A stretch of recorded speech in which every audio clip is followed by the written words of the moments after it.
The next speaker is Andreas Langenohl. He is a professor for sociology at the University of Gießen in Germany, and he emphasizes on Eastern Europe as well. And he was and is head of several research projects in the field of comparative studies and sociology studies in Eastern Europe. I won't mention them all, but I want to say that he was a fellow at the Gesellschaftsvergleich in concept, and now he is a research fellow, I think, in Freiburg, in the huge research group Heroization and Terrorism, and maybe there are some connections to our topic as well, because heroes, we didn't mention heroes still, but maybe they belong to the field. And I will mention two publications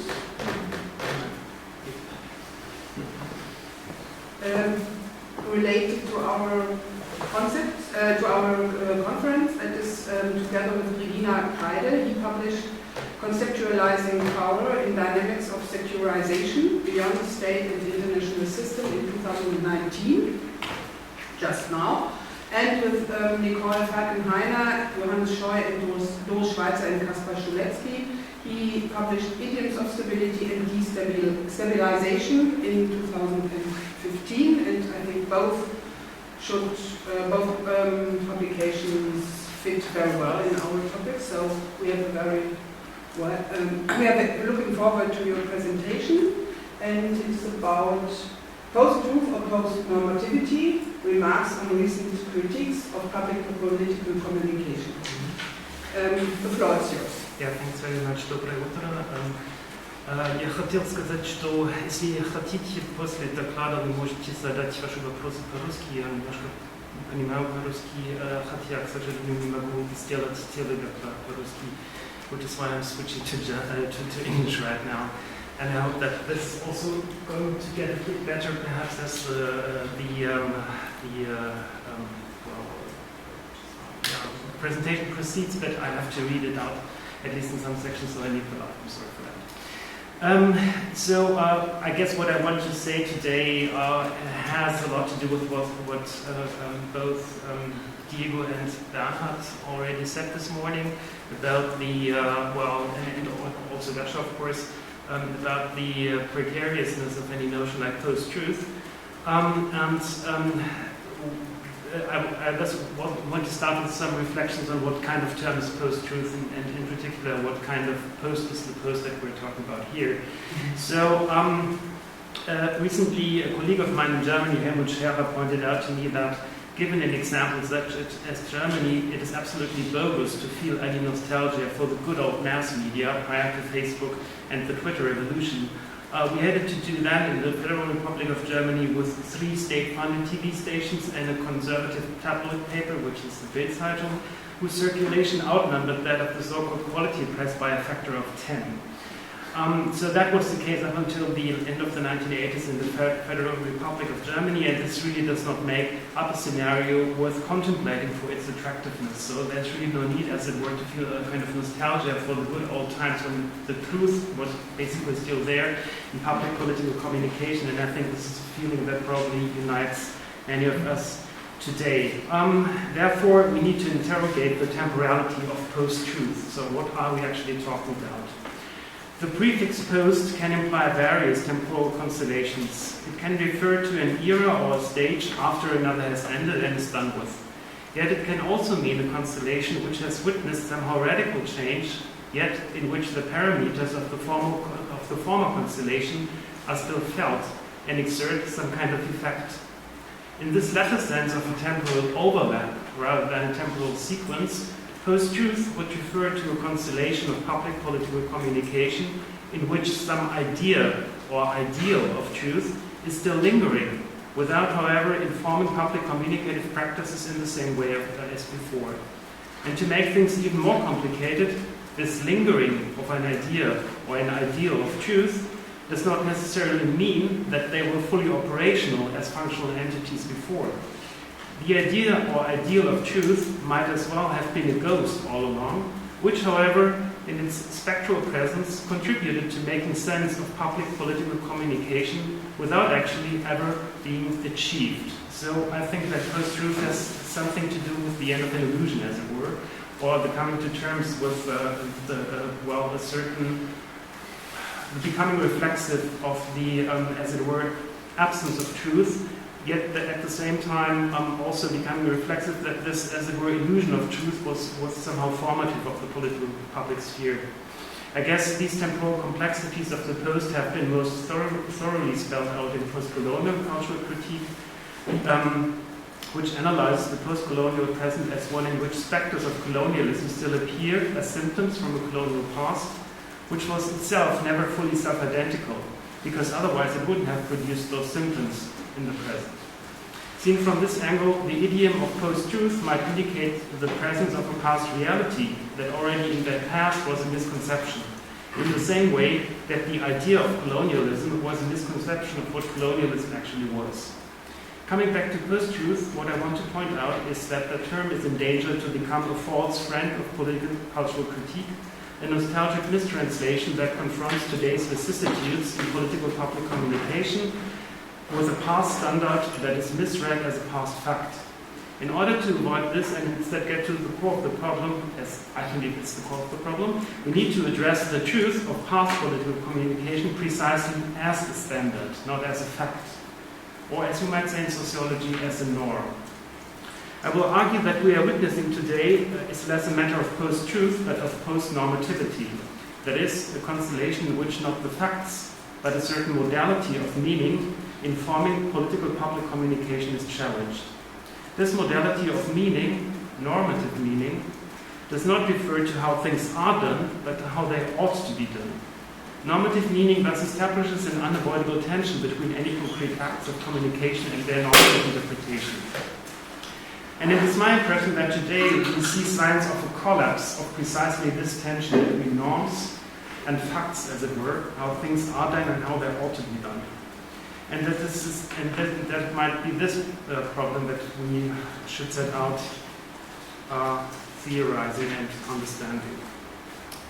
I will not be able to spare the audience today some references to Emil Durkheim and Jürgen Habermas. As eminent theorists of the public bit, I want to start out this reconstruction using the entry point of journalistic standards. Journalistic standards refer to ways, or usually help to refer to ways that things ought to be found out about and publicly communicated. Historically, journalistic standards are a child of the era of classical mass communication, reflecting upon the power that political communication has and how that power should be deployed to the best of society. The discipline of sociology during some of its stages also has been an ally of this understanding of journalism, pointing out the similarity of the task to enlighten society about its own structures, processes, and problems. So there's a certain elective affinity, for instance, between the early Chicago School of Sociology and journalism and the emergence of certain journalistic professional standards in the United States in the first half of the 20th century, so that it's not surprising to find many sociologists actually taking sides for journalists these days, because there have been, as it were, shared agendas regarding public communication all along. Yet, what is at stake with journalistic standards is more than simply, a kind of professional community's own standards. Rather, those journalistic standards, as it were today, serve as points of crystallization for levering a much grander critique, namely that of, as it were, the deviance of political communication from certain norms that are crystallized in journalistic standards but do not, as it cannot be reduced to journalistic standards. And I think this is the idiom how post-truth is used today very often in the system of mass communications, namely as something, as a deviation from a standard that was professionalized within the profession of journalism, but then at the same time was claimed to extend way beyond the profession's limits. So these standards, therefore, cannot simply be called professionalized, because then they would not be able to mobilize large-scale responses. And therefore we have to look at them as standards. What is a standard? It is a rule that is not automatically challenged in its validity and importance by an act of transgression. Again, It is a rule that is not automatically challenged in its validity and importance by an act of transgression. This is precisely the sociological definition of a norm. It brings us to Emil Durkheim as a theoretician of the tension between norms and individual action. And I will very briefly summarize my reading of Durkheim's. Some of you might know that Durkheim is usually read as a proponent of sociological theory that basically says society is always prior to the individual, because the individual confronts society always as a kind of urge or as a kind of coercion and cannot do much about challenging society structures. But what I want to highlight here is another thing, basically, or another aspect of the theory, namely that Durkheim's theory conceptually and methodologically gives the individual leeway to transgress the norms, precisely because the norms can be stabilized without each and every individual, as it were, obeying to them. So what Durkheim's theory of the normative integration of society is really about is a certain stability of tension, the stability of tension between individual action on the one hand and collective normative standards of how one should act on the other sides. And the best indication for this is his views on crime, which according to him has the positive function of making visible a society's normative system as enforceable and at the same time as adaptable to new circumstances. What we approach with Durkheim, therefore, is a theoretical take on society that does not presuppose a match between social norms on the one hand and individual action on the other hand, but on the contrary opens a vista on society as a normative order that is based on a fundamental tension, in which the structural effectiveness and force of norms does not depend on total normal obedience. And building on this conceptualization, I will now turn to Jürgen Habermas's work on the public sphere and discuss it as a historical suggestion of how this structural forcefulness of norms came about. In other words, I read, as it were, Habermas as a Durkheimian, which might also not appear to be the most natural thing to do, but still. And also I want to read him as a historian of mass media political communication. Usually he's read as a theorist, a social theorist, who is basically interested in finding out the fundamentals of the principles of social coordination and cooperation. But I think there are at least two reasons why it's also possible to read him as a historian of mass media political communication. First, in his early structural transformation of the public sphere from 1962, he deliberately dealt with the historical emergence of a public sphere of circulating literary journals and newspapers in some regions in Europe of the 18th century. This circulation has been addressed as the beginning of the modern system of mass media, in the sense that politically independent publishers and an anonymous audience emerged together to form a sphere of circulation that made it possible for the first time to think of the public sphere as some autonomous realm, out there operating according to its own logic. And since then, several conceptions or suggestions have been made how to conceptualize this public sphere. Charles Taylor terms it the social imaginary, a new modality of social meaning. Also, it has been pointed out that the emergence of this kind of public sphere coincides with the emergence of the modern art market, in the sense of the emergence of a certain critical audience that uses the same media of communication in the political public sphere.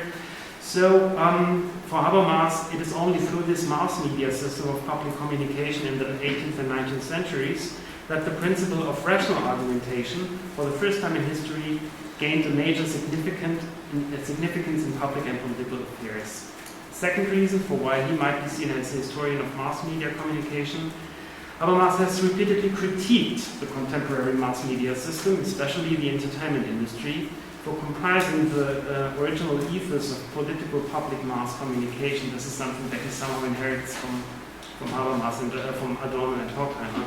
Yet, writing in 1981 in his theory of communicative action, when the Bild-Zeitung was really big, he was of the opinion that the empirical biases inherent in the system of mass media cannot easily be weighed against the general pull of inclusiveness, autonomy, and emancipation that he attributed to political public communication. In other words, he was quite critical of the empirical form and the empirical institutions of political public communication, namely the mass media, but at the same time he did not question the principal possibility to use those media against, as it were, their own logic and to use them for emancipatory purposes.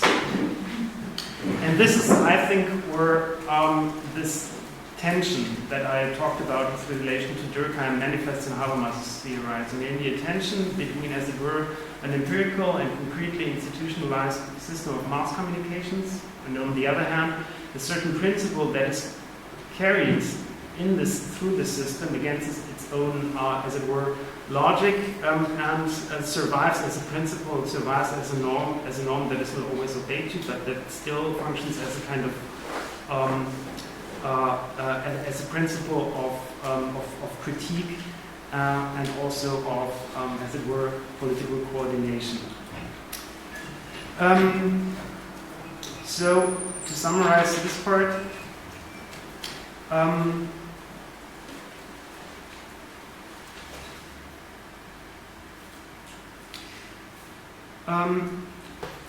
every breaching of the norm of public political deliberation harbors the potential to make that norm visible, reinforceable, and appreciable. That is basically one lesson, as it were, that can be learned from Habermas, and we can also, of course, also talk about the many critiques that have been leveled against this argument later in the discussion when there is time left.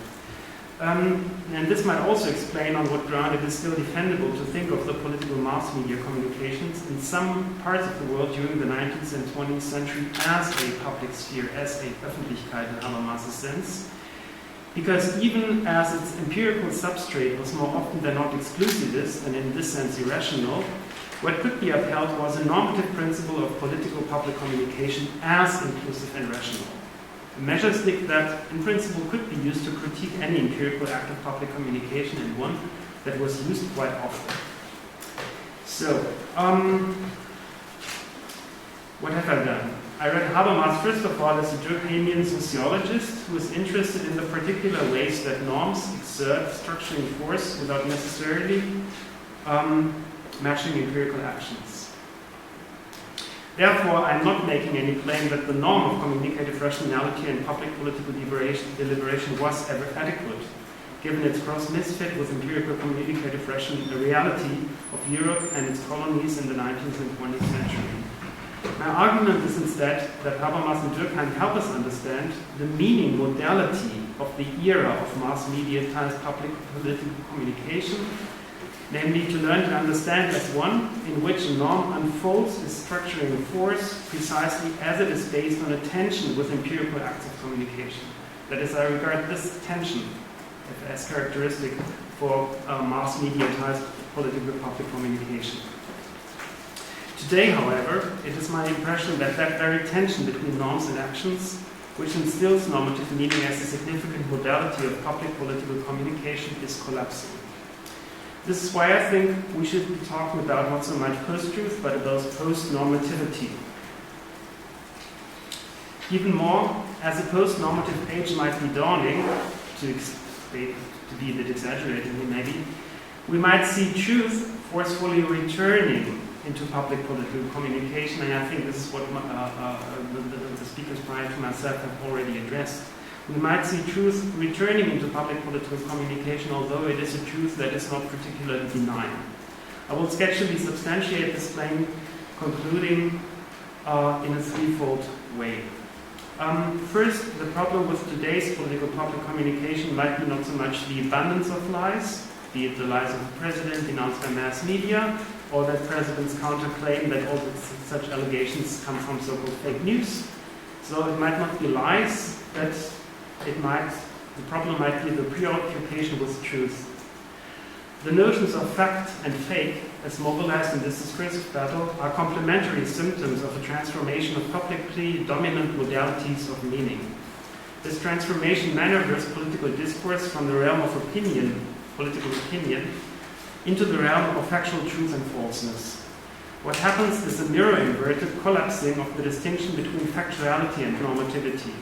The one who does not speak the truth is disenfranchised from making any valid arguments. So it's basically a matter of exclusion, of excluding as it were, the one who is not in the truth. And reversely, any argument can be ruled out that comes from a potential liar. Second, truth, if it is understood as the categorical opposite of lie, attains a moral quality that pursues our negotiation. And Bernhard Friedeck has already talked a little bit about that. That truth and knowledge are not the same, and that truth is very often communicated in a way that has a certain moral claim to it. For morality and normativity are at odds with each other. Normative meaning allows for its non-coincidence with empirical acts and facts. From this quality, a certain inclusiveness emerges. Even those actors who do not conform to the norm are eligible for being heard and being reintegrated into the realm of the normative, because their deviations do not necessarily challenge the force of normative meaning. So precisely because the norm is flexible as a principle, it can basically be more or less, how do you put that? It can give a certain leeway to individual actors' transgressions, and this may then be the platform for, as it were, reintegrating those actors into the system of normative meaning.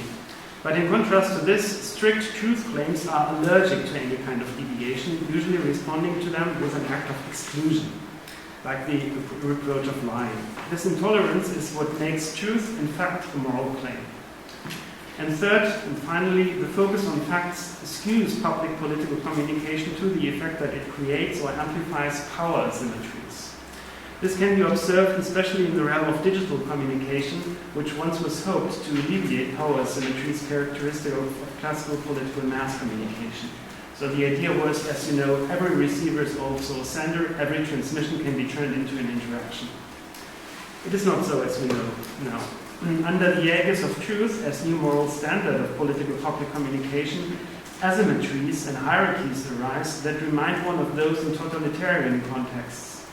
There are, on the one side, those who set the facts, who have basically the power to, as it were, establish truths. And there are others who must actively conform in order to confirm those truths. In this respect, the shitstorm might also be called the truth storm.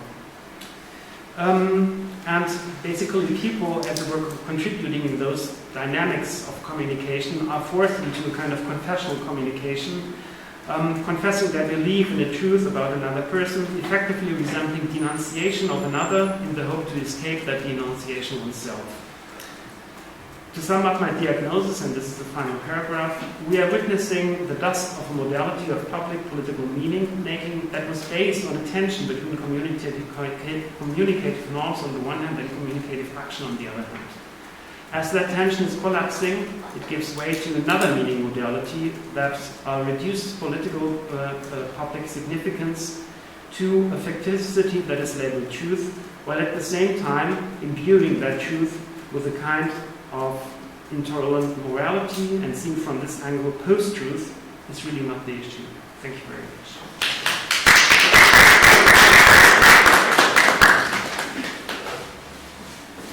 Thank you very much for this inspiring hyperviews. Now we have still the praxeology of truth from Bernhard. Now we have the post-truth is not the question from Andreas Langenohl. Post-normativity should be taken into consideration. And Diego mentioned a lot of questions concerning what is before. For example, what I think is important to listen what was before the post. And how to historicize this idea of truth in post-truth. So I will just open the floor for discussion. Remarks, comments, critiques, questions. Yeah. Thank you. Well, I have one question to Diego, one question to Andreas. To Diego, well, I generally, of course, share your view, and also feel like the whole idea of post-truth emerges precisely when the hegemony of a certain conception of truth starts to falter and becomes obvious. This is where the concept arrives. But one thing I didn't really idea is the emphasis you're putting in technological breakthroughs. So we somehow should explain why this contribute. I mean, you was the word causes on the slide. You didn't really understand the causes of what, but apparently this is one thing, perhaps the main cause for you of this emergence of the discourse of post-truth. Could you please explain how does current technological situation really differ from what was going on, for instance, as Andreas reminds us, in the beginning of the 20th century, when Durkheim was writing, or later when we had this Leibniz against GWZO debate, which was, of course, pretty much a debate over the rationality of government. And one question to Andreas.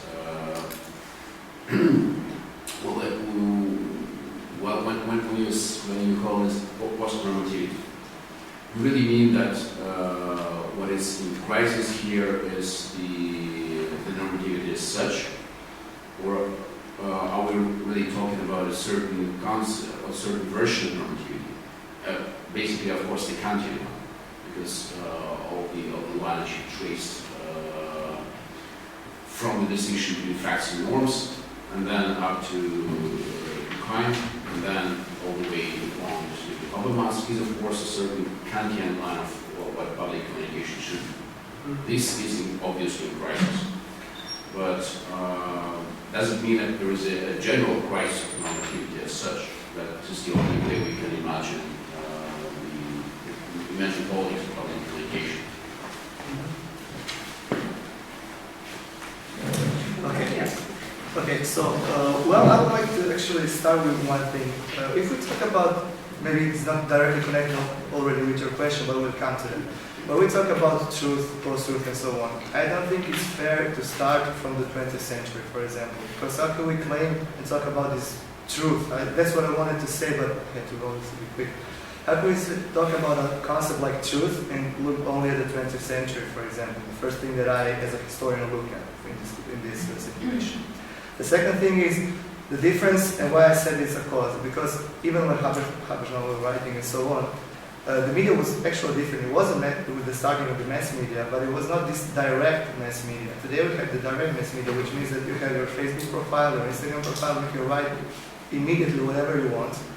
In the 20th century, until actually 15 years ago, you couldn't do that. This is the big difference. The technological actual difference. Now everyone can at any time actually say what they think and share this, and people can read this.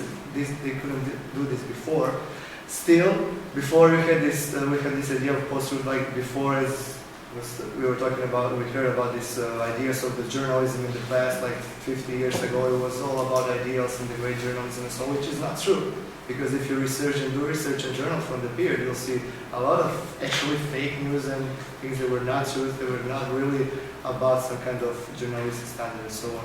So actually, the big change, and why I said the big change, because now this media actually is connected directly to us, to every single person, and this was something that we never had before, and this gives us the possibility actually of sharing things that are not, for example, confirmed, or facts that are not facts, and so on. I don't know if I was able to answer to you, but actually this is kind of my point.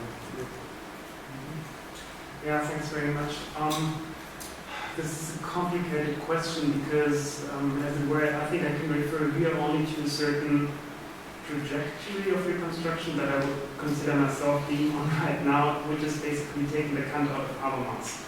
And I think this is possible through Durkheim, in principle. In what sense? I wouldn't say that normativity per se is in crisis, but rather this kind of tension that normativity constitutes as a certain modality of playmaking. Things ought to be this way. And the leeway that it gives at the same time to individuals to not conform to that, while at the same time still staying valid. This is, I think, the interesting thing about norms, that it's a modality of meaning that does not depend on the individual actively and actually, as it were, obeying to it. This is, I think, something that can be, as it were, at least reconstructed with Durkheim. Now, if this is the case, then one thing that needs to be explained, and this is what I didn't do today, What needs to be explained then is the stability of a certain norm, even if it is so counterfactual, as Diego just mentioned. Namely, how can it be that actually a certain norm of truth claims, of rational deliberation, and so on and so forth, can be stabilized, even if it's so grossly a misfit to what is empirically going on, as it were. That is what needs to be explained, basically, or what needs to be explained and not explained away through simply saying, okay, this is a normative theory. What needs to be explained is how these norms became stabilized in the first place, and how they could enter into this tension to individuals' actions. What I want to do today is basically to point out what happens if this tension, wherever it actually came from, is collapsing or is transforming itself. So that was, so thanks for the question. I hope I was able to maybe make my comment here. Thank you. Some more questions? Comments? No? I'm sorry. So I have one general question for both speakers, and I have one question to precise something that I just heard from Diego. May I start with that? I would love to ask whether I'm right that I heard that you are trying to question this term post-truth as something irrelevant, because as far as I understood, you think that we can't talk about post-truth era because there was no such thing as truth era. Because when you were answering to the question made by you told that we can't even speak about truth or fake truth in 20th century. Can you precise your argument? Shall I start? Yeah.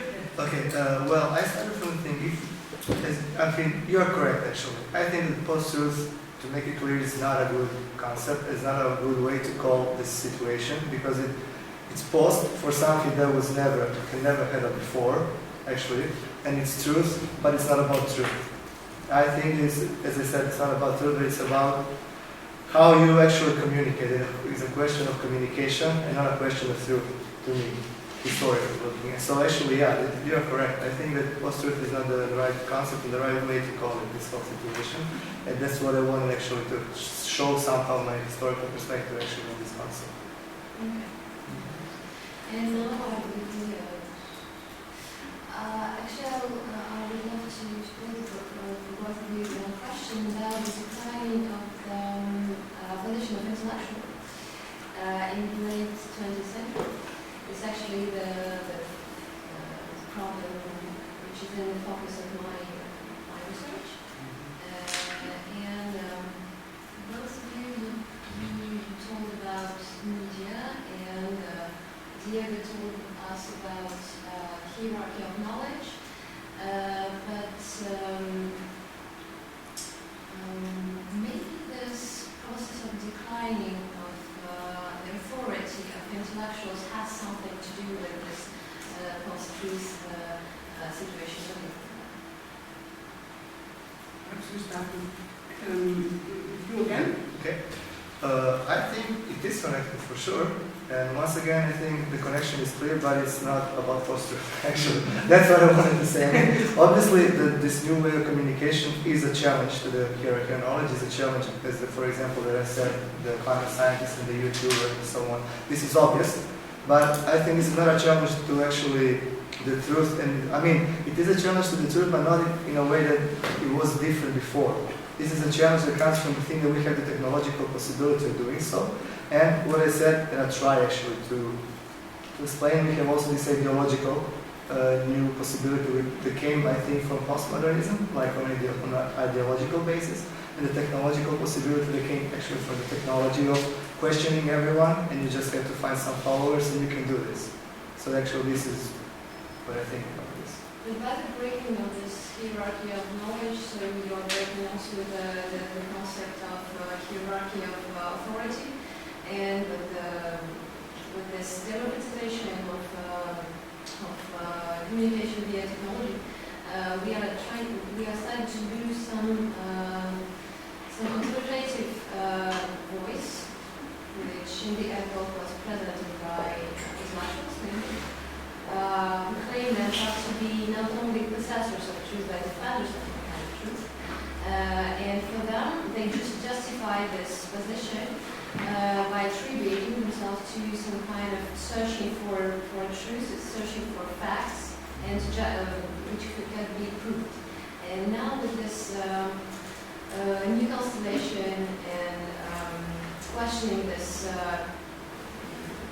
previous hierarchy of knowledge, we are in some kind of insecure condition because we don't have authoritative voice to hear. You know, well, I mean, I don't actually know what to say. I mean, I agree with what you said now, but I'm just thinking that, well, I don't know what to say really. I mean, I can just agree on the things you said, and just I will repeat myself once again to what I said before, because I really think it's about that. It's about this hierarchy. I know what it brings. I mean, the weakening of the hierarchy brings this insecurity also somehow that I think you mentioned. You said we had sources and so on. But as I said, I don't think that the weakening of the hierarchy knowledge is bad. I want to make this clear. I mean, I don't think that the weakening of the hierarchy knowledge means automatically something that we call post-truth. I mean, the democratization, I could borrow here what you said. I mean, it's something good. I mean, why shouldn't everyone try to change it, to challenge it? I think that probably somewhere else, the problem is how you do this. And this is another question that obviously we need much more discussion about. Yeah, thanks for those questions, which are fascinating, and I will be rather inconclusive about them. I guess I will move on to associations. So one would probably be that it might be interesting to see whether there's a connection between this Foucauldian understanding of the specific intellectual on the one hand and the diagnosis of post-truth of today on the other hand. So as a sociologist, of course, one needs to take this kind of societal problematization of post-truth seriously, but we're not supposed to believe it as a very first glance, but rather see to or look behind it, as it were. And it might be that, I mean, given the popularization of this Foucauldian idea of the specific intellectual, who is not so much concerned with general philosophical truths or ideas of justice or things like this, but rather who knows how particular practices in society really work, and how the societal mechanism actually operates, and can turn this into the public, then this might actually resonate with the idea of post-truth as it were taking the authority away from those specific intellectuals. And that this is just an association, and one would really need to write the genealogy of this kind of thing. So the question would be whether post-truth is a kind of alarmistic perception of intellectuals who regard themselves as specific intellectuals. It's Jan. Yeah. Thanks for both presentation. I'm still trying actually to figure out what I want to ask. And I found I had several thoughts when we were talking, and one to Andreas. Well, I was when you were talking, I remember the book "The Strange Career of Cold War Rationality." Excuse me? The Strange Career of Cold War Rationality. Yeah. And then I thought, is truth actually something that can be attributed to Cold War? The specific discourse of truth that is actually in decline now, is it in a way, how strong is it actually connected to Cold War rationality, to the whole modernization theory, which then was attacked by several movements or several approaches which you also already mentioned. So that would be the exact question. Are we actually still facing with the crisis of normativity? Are we actually facing like the phase 2 of crisis of modernization theory? Of modernization theory, of exactly this worldview which was predefined with the key keywords from the 50s and 60s. And then for the hierarchy, I mean, always as a historian, I'm always certain kinds of hierarchy that we are disturbing. I always ask who had this hierarchy when, and why this hierarchy of. Well, why do we actually speak only about one truth when, for example, in Russian there are 2 words for truth? And I think that also something that we can actually discuss, how much our discussion of post-truth is actually very colonial from the very beginning of it, because we are talking about that truth instead of, I mean, in Russian it's 2 words. I don't know how many words there are in Chinese for this. Maybe there is no word for truth. That would be also okay. And exactly how this actually, because we are always trying to talk about the global setting and the global crisis, but we are always talking with specific concepts which we have exactly borrowed from Western discourses. And with this I was actually asking myself, what can we actually learn from the fact that let's say, post-truth panic is very different in different countries or in very different cultural settings. Intellectuals panic a lot. In Poland, for example, post-truth was like, and in a way I actually saw that it has something to do with the experience of post-truth until '89. Which is a very different experience, and it's a very different discourse than the discourse in the West, whatever it should be. Or it was reconstructed or rewritten in the 90s and 2000s that we, have this bipolar picture. And exactly the question: what can we learn actually about these differences in discourses of post-truths, the differences in perceiving post-truths as an endangerment? Whether that's actually not the question that we should be asking more. And then the last thing, thinking about the question of media, of course, when Diego said that probably we wouldn't have the conference if not Trump and if Hillary Clinton would won and if not Brexit. And then I googled exactly what was truth, like when the term appeared, when it became important and interesting in the media of 2015, so it was before Trump. I still hold it before Trump. It was connected to Trump. It was connected to Trump, Jason, okay. But then I really looked on Wikipedia, so the truth scene, of course. Which moment is actually historians talk about the post-truth, and it starts with pamphlet wars. So we have 17th century. Then I thought very fast about the different nationalist wars in the 19th century, where actually the question of truth is very crucial. There are a lot of articles, for example, in Czech, entitled "Our Truth," and then "Our Truth" versus the German Wahrheit. And the interesting thing is very often they actually use the Czech word and the German word in Czech text, so that they really have different understanding and they mark it very differently. And I'm always actually asking myself whether that's exactly not already the moment when we have this kind of post-truth crisis, or whether it was actually not a crisis because basically they accepted that, well, there is our pravda and there is their truth. And also, in exactly the 19th century, we already have the social media, which is the letters to the editors, which are a lot, and I think they're very, very immediate, and these historians don't work at them very much, but there is already this, this immediacy, there is already this speed we have on Facebook. I will just to throw it into discussion. It's for both, I suppose. Yes. So, please start. Well, I'll start from the end. I think that the question of how direct it is, I think actually it's kind of very much more direct today, and I think it's kind of hard to compare what you said. That I think the direction that right now I can write in this place whatever I want, and many people will see it's something that I couldn't do before in that period. So I think when I'm talking about something that is direct, I think about that. So it's really immediate in the real sense of the word immediate. The second thing you said about the post-truth and how the truth and so on, the discussion in the past, and I think actually this goes well with what I said before. It was all about the media. I mean, the media were the ones who were talking constantly about post-truth after 2015 and not in the periods you mentioned before. So actually, I think this confirms somehow what I think that this technology is the reason why we're talking about it, and this is one of the causes why we're talking about something that is called post-truth actually. Because obviously the truth is a question that always was a question about what is true, what is not true. And, I mean, Steve Tesich wrote a post-truth in the 90s, if I'm correct, so, but it didn't become a buzzword, and I think the reason is exactly the media that we have today and the way they can spread this information that they couldn't, and also the political, obviously, context around this whole post-truth idea. Yeah, I guess I have to cherry pick and respond to some of the questions because I don't have an answer to one of them, I'm afraid. But starting perhaps with the idea of something, if I got you correctly, that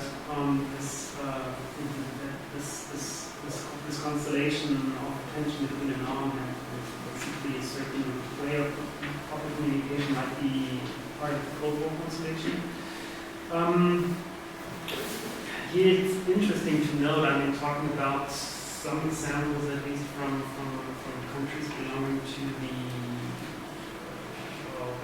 to NATO, for instance, that here the invocation of truth was usually, as far as I can see, part of the discourse of conservative politicians, while a more encompassing and not politically so fixed idiom would have been that of freedom. So, and then this, of course, was also something that could be, as it were, related pretty well by journalistic discourse and journalistic professionalism, right? So that it is basically, and I think this, in so far, one could say that the Cold War constellation was maybe certain, was or created an atmosphere in which those journalistic professional standards could be defended as being of a society-wide currency and significance, right? So that if journalism falls, all that falls. And I think this might explain to a certain degree, at least in the NATO countries, why this, or in some of them, why this idea of journalism having those high ethical standards basically how it was enabled in the first place, and how it was stabilized even against, as it were, all its breaches and transgressions. And another point that you seem to make was related to the question of to what extent this kind of, well, as it were, reconstruction is itself Eurocentrist or West-centrist maybe even. It is, definitely. It refers to something that hasn't been explained yet to a sufficient degree, I would say, namely precisely the immersion of this, as it were, tension between a certain norm and its obvious transgression all the time by all kinds of actors and media. And this is something which I think, as it were, for me it's work that has only just begun. Looking at Habermas, he really has this kind of organization theoretical explanation and says that basically what has happened in historical West is a certain manifestation of pinnacle of public political communication, and it's basically it's just unfolding the potentials inherent in language and all these kinds of arguments is not what I would say. I would rather say that we need to historically, as it were, and empirically explain how it came to pass that this tension could be stabilized. That it could be stabilized to such a degree that it still creates, as it were, the contrast for the scandalization of post-truth today. Because in this sense, I would say that we might still be suffering from this kind of Cold War, as it were, standard that we now see collapse, and that this might be the real problem for the semiotic system of society.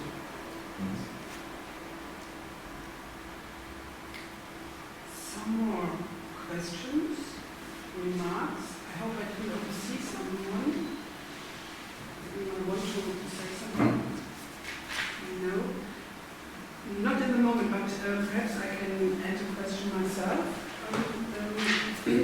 And it is a general statement, maybe, or a general question, but maybe I would be interested in knowing something about what you both would add to this. And when I listened to our discussion now, I was thinking about the question whether it is necessary to introduce more a sophisticated concept of the audience of this truth making. And you mentioned that that the technical changes of the media is that people can take part in this, whatever it is, post-truths, maybe or norms or whatever. But we are thinking about these communication models, and Dasha also already mentioned the intellectuals as one group, and Bernhard mentioned the figures, these different figures. I was thinking about the question whether the debate should also integrate something like a reception, a theory of reception, and the way how, whatever the audience is, but how they are part of making these debates or these truth, post-truth, these ideas. And I would say it is more difficult than to say these social media means that they are taking part now and didn't take part in before. Then you have this past thing again. But that it is also important to be more clearly what they are doing there. Maybe this could be interesting as well. I absolutely agree. I can just say that. I mean, I couldn't agree more with that. I mean, it is more maybe about the audience than about anything. I mean, it's for sure more about the audience than about the truth, in my opinion. So I can just say I agree, but I don't really know what else to add. Actually, I don't have any kind of definition of something similar, but I agree totally. Yeah, I mean, I'm a digital media idiot. I can't really say much about that. I'm afraid that.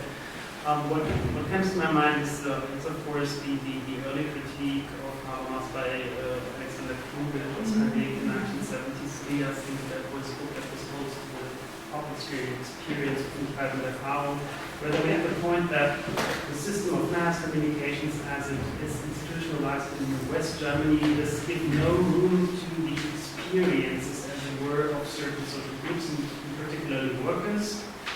And the idea of experience here functions in a terminological sense. I mean, experience is basically a public validation that something that happens to me has the potential to be communicated out, to be significant in other words. So this is basically what constitutes experience. And according to Kluge and Nick, the German media at that time did not do that for certain groups, like workers, for instance. Therefore, audience matters. Maybe also, as it were, missing audience or absent audience address might constitute this norm.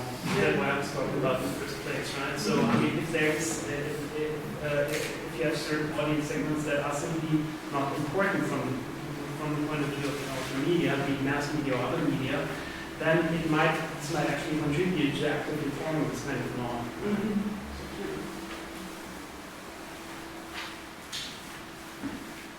More questions, debate, comments?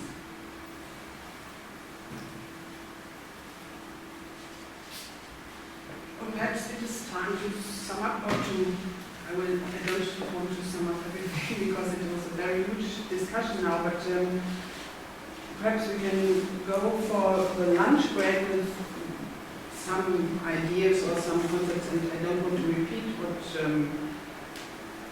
I said already, but I think we could discuss more about these truth scenes, which Bernhard mentioned to be more concrete in this, and I suppose that we will have some concrete examples now in the following sentence. And I would say it is important to think about intellectuals as well, to take them into consideration of our reflections, and to think about this,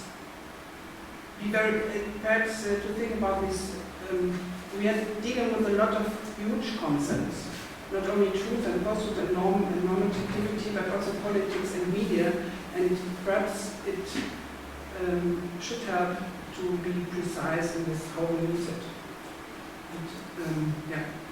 So this is time to reflect a little bit by a lunch break, and I over to you, because I'm not informed about this lunch break. So the idea is there is a LOEWE inside of the building, and I think that's the best option because the lunch break is relatively short. So we can go there together, whoever wants, just follow me or Dasha, and we'll lead you through the corridors, which is somewhere there. But of course, you are not bound because so everyone can do as you want. So there are some options outside, I suppose. You are more or less in the center of Petersburg, so there's a lot of options for you. So the whole freedom is yours.